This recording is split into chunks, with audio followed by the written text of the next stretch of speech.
اعوذ باللہ من الشیطان الرجیم بسم اللہ الرحمن الرحیم۔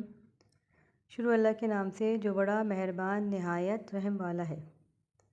سورہ بقرہ کی آیت نمبر 51 سے آیت نمبر 60 میں اللہ تعالیٰ فرماتے ہیں، اور جب ہم نے موسیٰ سے 40 رات کا وعدہ کیا تو تم نے ان کے پیچھے بچھڑے کو معبود مقرر کر لیا اور تم ظلم کر رہے تھے۔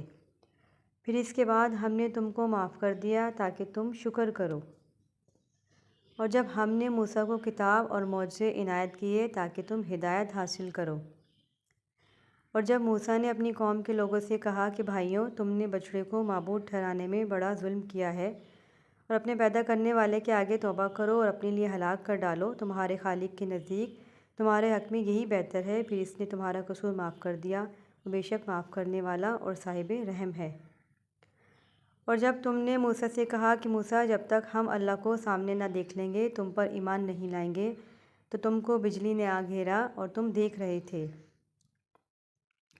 پھر موت آ جانے کے بعد ہم نے تم کو اثر نو زندہ کر دیا تاکہ احسان مانو، اور بادل کا تم پر سایہ کیے رکھا اور تمہارے لیے من و سلوہ اتارتے رہے کہ جو پاکیزہ چیزیں ہم نے تم کو عطا فرمائی ہیں ان کو کھاؤ پیو، مگر تمہارے بزرگوں نے ان نعمتوں کی کچھ قدر نہ جانی، اور وہ ہمارا کچھ نہیں بگاڑتے تھے بلکہ اپنا ہی نقصان کرتے تھے۔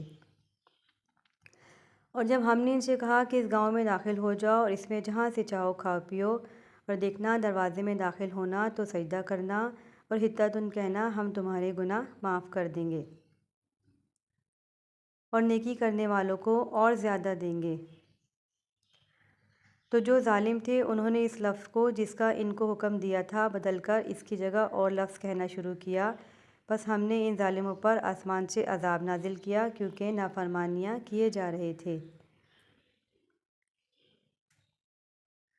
اور جب موسیٰ نے اپنی قوم کے لیے اللہ سے پانی مانگا تو ہم نے کہا کہ اپنی لاٹھی پتھر پر مارو۔